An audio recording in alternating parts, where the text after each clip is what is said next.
Hi, Deepak. For the viewers, may we request you to please share your journey in your own words? Yes, absolutely. So I did my bachelor's in computer science around 11 years ago in 2010. And post that, I have decided to do an MBA multiple times. Like I started preparing for CAT in 2000, I think 13, then started doing GRE prep in 15, but never got to complete any of those tasks. I got it on site, like I was working in London 3 years before I did my MBA. Mm-hmm. And at some point of time in my life, I decided that I do want to do an MBA because I was kind of not moving forward with my career at one point in time. Okay. I thought it was too late, but then we thought about the timeline and how it could actually align with what I wanted to achieve in the future, Right. and decided, okay, let's start the journey. Let's try to get a score first, and let's see if that actually helps me get to a good school, and then we'll think about okay what to apply, and then whether I actually want to do an MBA or not. Right. Okay. So after 9 years into the job, I did decide to book a date, and I hired Experts Global as my advisor, Mm-hmm. and just followed the path. Like it was like a brainless activity. I got the detailed plan from them. I started following the activities one by one, and I gave the exam in like 6 months after I decided to do my MBA. That's amazing. I got the result, and it was a good score that I got. Right. That's when I decided, okay, now the things are getting real, and let's start thinking about the application process in this school. Right. So it was not ad hoc that I decided to do an MBA. It was always in the back of my mind. It's just that I decided too late, but it's never too late. Like even after 9 years, I'm happy to say that I did my MBA, and now that I'm in a good position. That's amazing and it's very inspiring. So, in your opinion, what are a few factors or actions you took that made all the difference? Yeah, that's a good question, actually. So, what I'll think is the most important thing is having a very strong reason on why you want to do an MBA. See, it's a long journey. Like it's approximately 3 to 6 months of effort that you will be giving in. So you need to really have that motivation inside you to Right. go through that prep work, then go through the application process, Right. then wait for the results, and then finally start your MBA process and finally start your MBA school, right? So that motivation really has to be strong, and having a clear-cut reason why you want to do an MBA is really important. So really think hard about that. Then the second most important thing that made a difference was booking a date. Like you can think about it, you can think about preparing, you can devote some efforts into it, but unless you have a date, you don't have a deadline. And having a deadline is really important for you. So that actually made a huge difference in my entire process. And then the third thing was adhering to the timelines given by Experts Global. So the Mm-hmm. plan that they prepared for me was really detailed. It focused on my improvement areas and helped me practice along the way on my stronger areas. Right. So that everyday dedicated time, even after like, I know most of the people who want to do a GMAT prep would be working probably. So having that dedicated time of the day where you just devote your time for studies is really important. And then weekly test and the review process for those weekly tests. So it's a whole journey. And all I can say is that dedication, devotion, and having a strong decision power and motivation will make a difference. Okay. Okay. So, with the benefit of hindsight, what are a few mistakes you believe you committed in the process? Right. So Yeah. the first thing I would say would be to give a practice test too soon, right? So when I decided to do a GMAT, I got in touch with my friends who have gone through the same process, and they advised me, okay, you have two free tests from the ETS website. Try to give one of them and see what are your improvement areas. Okay. Probably that was a mistake because I gave the test too early without any preparation, and I got a really low score, which kind of, hindered my confidence. So probably not a good idea. Like do some preliminary prep first and then give the paper so that you have like a score of 600 or 650 or something that will actually not lower your confidence. Mm-hmm. That was the first thing. Second thing is overcommitting to the plan that was created for me by Experts Global. So when I was discussing or brainstorming the entire plan or my improvement areas, I thought that I could devote 5 hours of study every day, Right. which was not true because when you're working, you cannot estimate every day of your work. Right. Right. So overcommitting to a plan could be a mistake that could be very easily made because you kind of overestimate your abilities and you don't think about it in future. And of course, like priorities change. And it's a 6 months long process. So you don't have to think about tomorrow. You have to think about 6 months in advance. Right. So what I'll say is like really cognizant about your bandwidth and then committing on what you can achieve was something that I did not, judge very handsomely at that time. All right. Okay. So, going back to your GMAT prep phase, what were the main resources that you used, and what tips will you give to the future GMAT aspirants? Yes, absolutely. So I did not use any other material than what was provided by Experts Global. Okay. So you kind of have your own prep material, which was like expressly prepared for students like me. Right. Then in addition, you also provide prep materials from Manhattan, Kaplan, ETS, and all those things. So the whole bunch of prep material that I got from experts, Mm-hmm. that was enough for me. And to be very frank, like I don't like candidates do not need so much material in any ways. Like it's all about practicing what you already know. It's quant and basic English, right? So it's not something that you don't already know. It's about practicing it in the right manner. So that's why I chose strategically not to go with any other prep material. Okay. And I had good recommendation as well. Like the people who have used experts before me kind of recommended that the enough material was given by experts is good enough. All right. And I would need anything apart from it.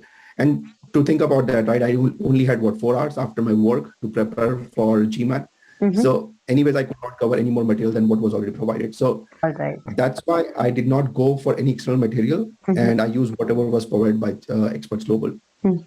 Coming to your question about what advice do I have for future aspirants, right? So booking a date is really important. I cannot stress enough that unless you have a deadline, you won't start your preparation, or you won't start taking your preparation seriously, right? All the timelines, all the plans come when you have an end date in mind. Okay, I have, Right. let's say 6 months, I have 7 months, I have 5 months, and this is how I have to divide my 5 months into the Mm-hmm. preparation plan. So Right. that is really, really important, and I cannot stress enough. Okay. And I would also advise that you should not give too much time in booking a date. Let's say you should not book a date which is 8 months from now, because then again your plan would be very easy for you, and you would really like easily deviate from your entire process, and which is not good. So Okay. having a tight deadline, I would advise anywhere from 4 or 5 months is good enough. 6 if you have to max it out, but not beyond that. Right. And then coming to the application process, thinking really hard about what school you want to apply is really important. Like it helps if you have your achievements, it helps you have your experience. It will actually, and it really helps if those experience align with what the culture of that school is. Because when you're writing your application, Yes. that personality that you can bring on the essays is really important. Like your achievements are listed on LinkedIn, your achievements are listed on resume, but your personality is something that you have to really relate with the culture of the school.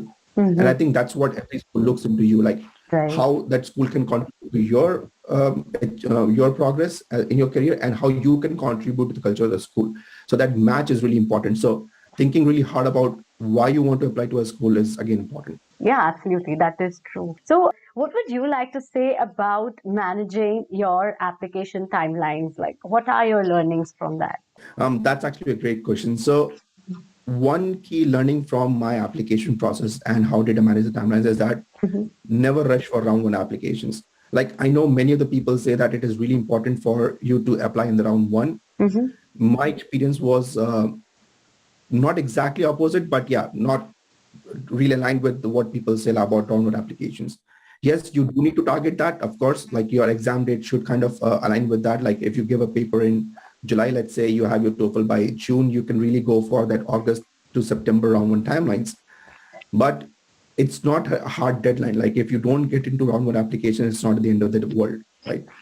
So the focus is on getting your applications right. It's not about applying early. It's about bringing, again, like I would stress that point again, bringing your personality into your applications. And if you need time for that, take that time, because Right. most of the admits that I got was from round two, and most of the admits that everyone gets are from round two. Right.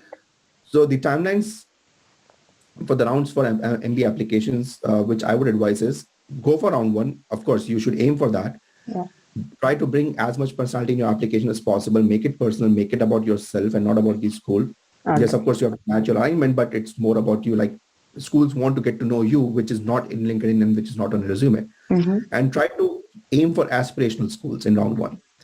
How that would help is that Mm-hmm. you can target your aspirational schools, and because they are the first thing in your mind, you would actually really focus on them, and your application will reflect that. Yeah. And because they're aspirational, there is a high chance that you would get on the waistlets. Right. So by the round two, when you are done with your safe schools and your achievable schools, the wait list would also start clearing up. So by the end of round 2, which is around February or March, you would have a good sense, okay, what schools can you get into? And of course, that's really important because it's not cheap making those applications, of course, right? You have to think financially as well, because once you get an admit, school would ask you to kind of put down a deposit to secure your position. Right. And let's say if you get admits from a couple of schools, that amount adds up. So Right. financially, it also makes sense to align your timelines that way. Yes. Strictly advise that do not wait for round 3 applications, because that's when you will really get like very low slots, and the schools that you'll get will not be what you want. So Okay. round 2 maximum, and if you have to, unless you can't do anything about it, then choose round 3 for applications. All right. Okay. So could you share your interview experience with the B schools? Yes, absolutely. So I wouldn't even call it an interview. It was more of a friendly conversation. And that's because most of the interviews are done by a student body. Even in my school in UCLA Anderson, there is a pool of students who actually volunteer to do the first round of interviews.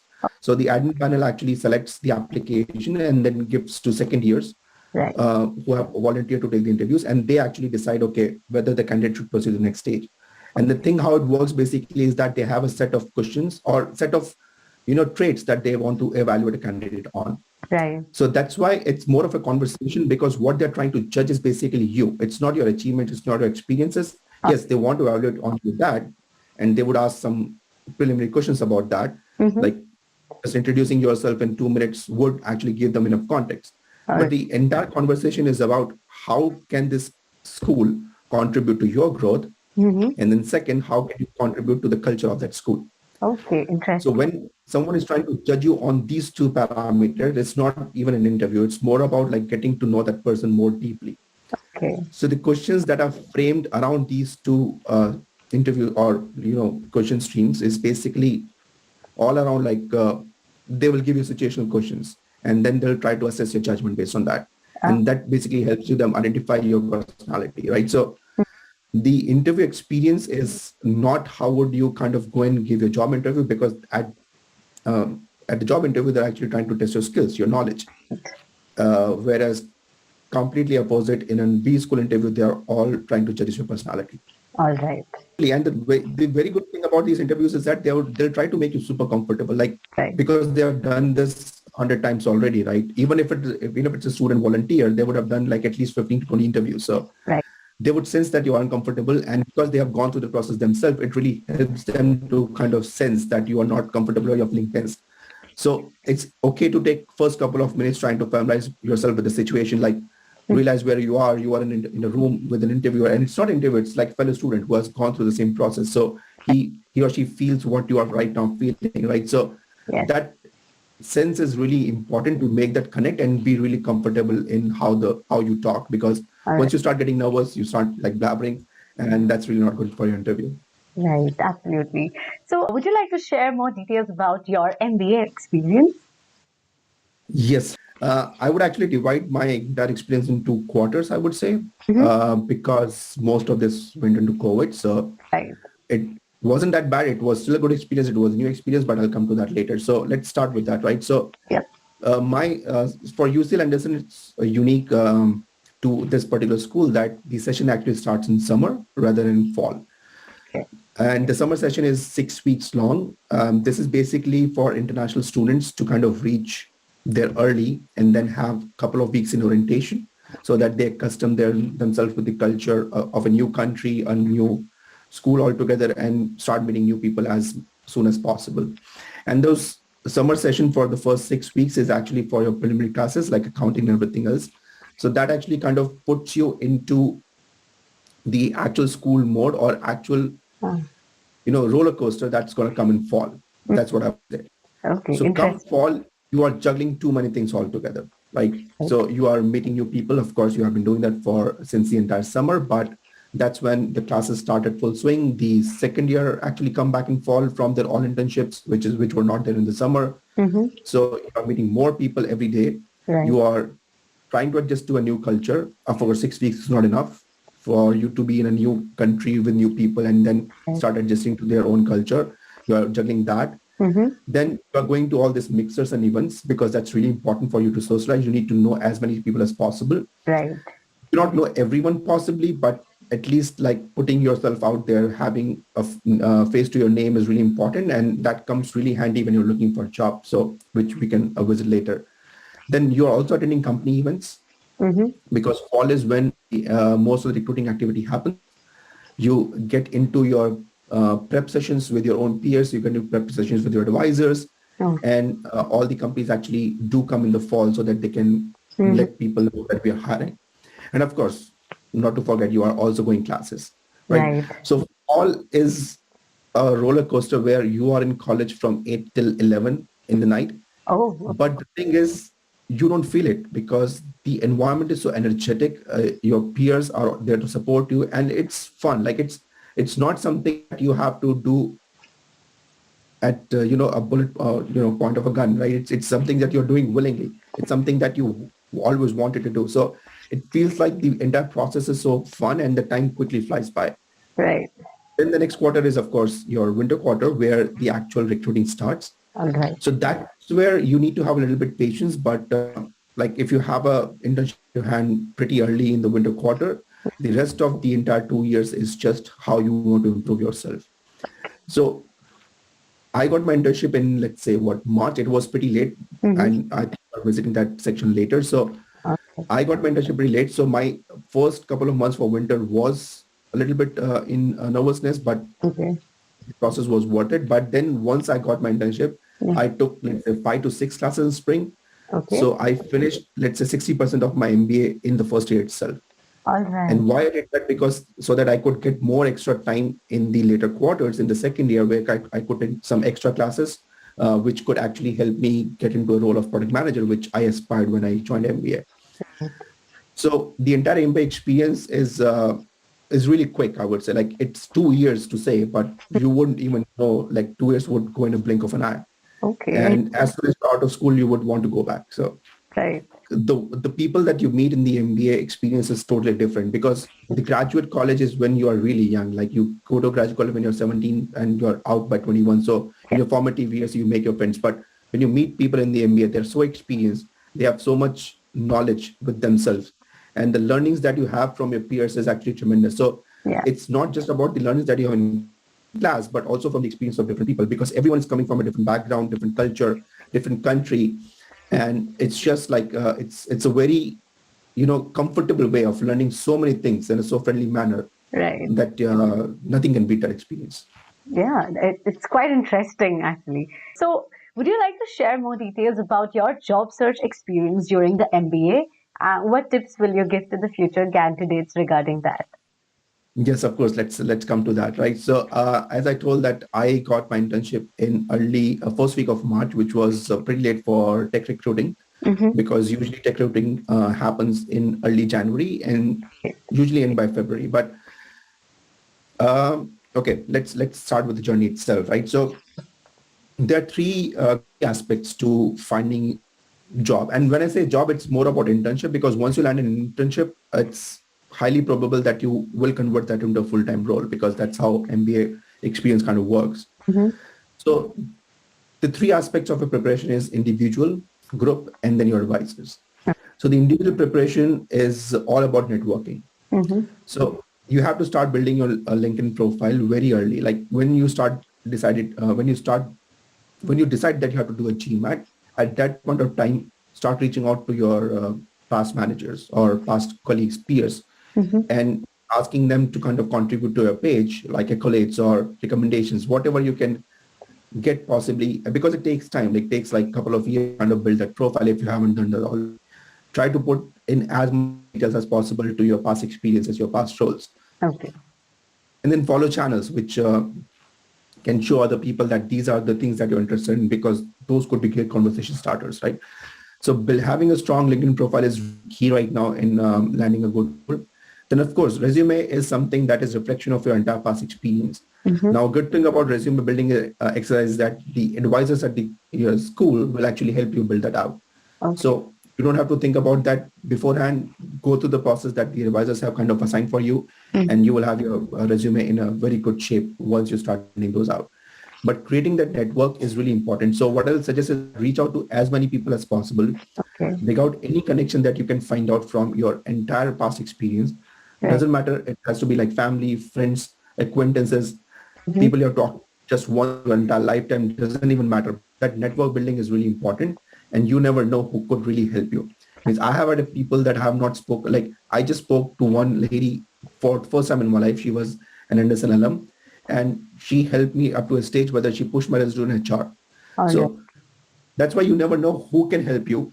Right. And your alumni base is really like the school that you go to, the alumni base is really strong everywhere. Like Mm-hmm. UCLA alumni base is so strong that whenever you reach out to someone and you say that I'm from UCLA, they immediately jump to help. And I do that for current students as well. Like people who are reaching out to me for internships, Mm-hmm. I'm really ready to help them because it's important for us to grow our own base as UCLA alums.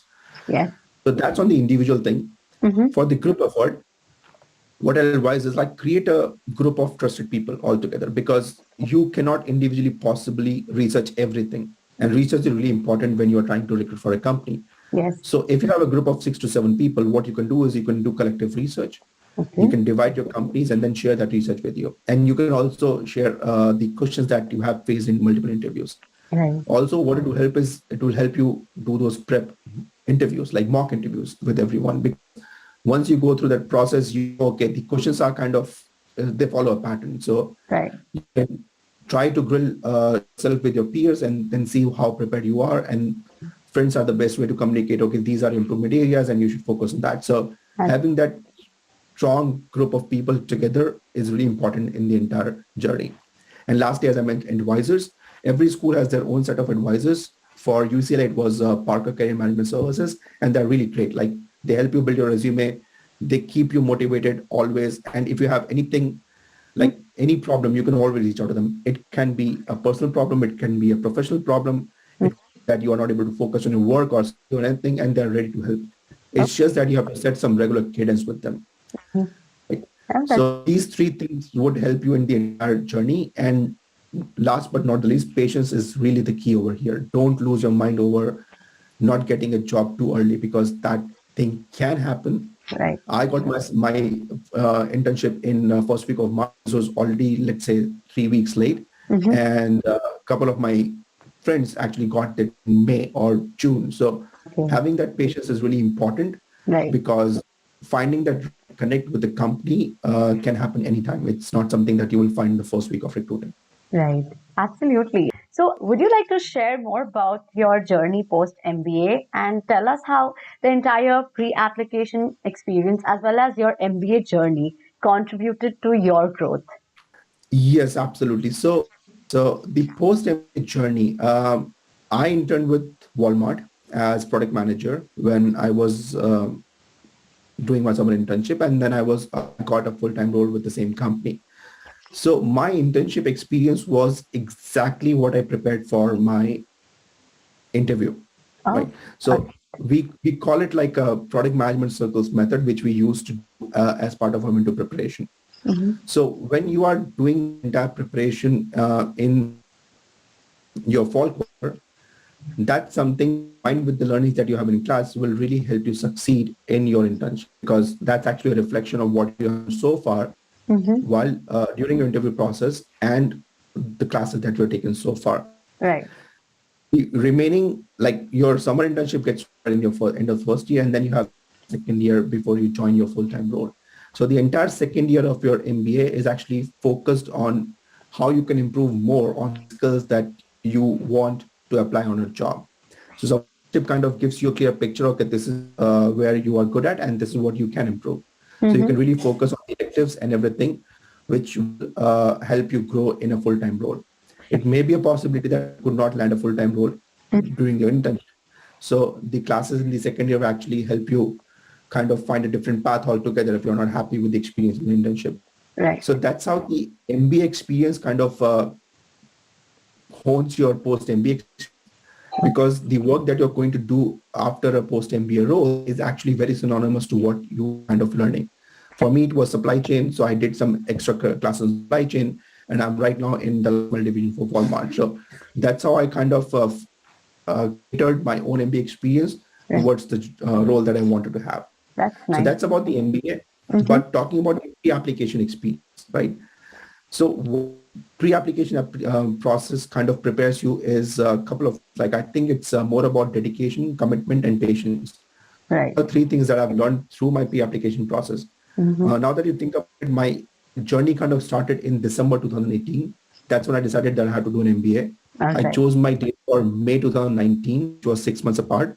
Okay. I started applying for round one in August 19. Sorry, 18, my bad. I just, okay. So 17 December, I decided I had to give my GMAT.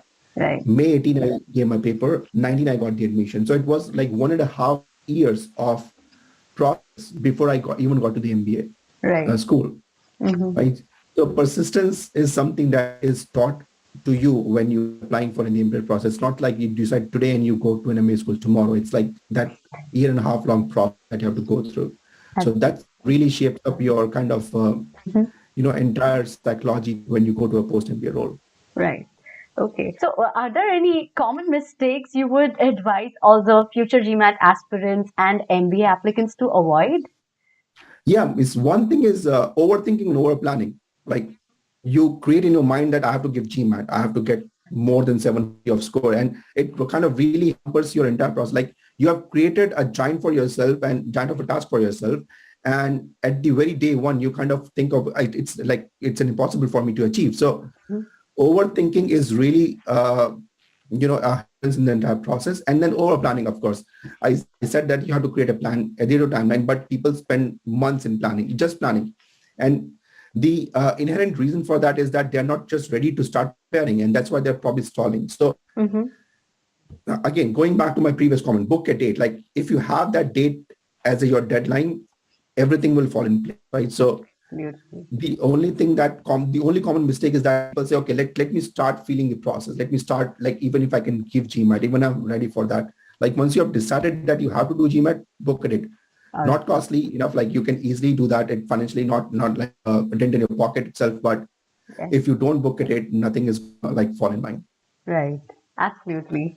So, like, what would be your final message and suggestion to all the viewers watching this video? What I would say is that GMAT is not tough. Now, of course, coming from someone that who has cracked GMAT, it would sound cliche. I would say that it's something that you could really like. You don't have to make it like a monstrous activity. If you do the right things, like if you have a plan in place, it would really become easy. The only thing I would advise is that create that plan. Either do it yourself, hire experts global, or just reach out to peers who have done this process already. Right. But unless you have like a deadline and a plan in process, like a plan in place, it's everything can get tough. Not just about GMAT, but your regular day activity can even get tough if you don't have a. So having those deadlines, having those timelines, assigning activity to each day of what you're going to do, it sounds like too much on day one. But if you give actual thought about it, like if you think about that for a week or so, of this is what I'm going to do for the next 6 months, that's actually really going to help you in the GMAT preparation. And that's all it takes. Like, once you have that timeline, all you have to do is just adhere to the timeline. That's all, right? You don't have to think once you have thought the entire plan the first couple of weeks. Right. So that's something that I would really advise everyone to do once they start preparing for GMAT. All right. Okay. Thank you so much, Deepak, because your suggestions are actually very, very helpful. And a lot of students are going to learn from your experience and journey. So thank you so much for giving us your time. And we really look forward to knowing more about your journey in the near future as well. I'm really happy that you contacted, because like, sharing what I went through is really good for me as well. Like, because there are so many learnings that I myself kind of figured out during this process. Right. And I'm really happy if one like learns from my mistakes and do not repeat them, of course. So thank you for giving us your time. no problem. Yeah, happy to do that always. Okay, great. Take care. Yeah. All right. Yeah. Thank you, Diksha. Thank you so Good day. much. Yeah, good day.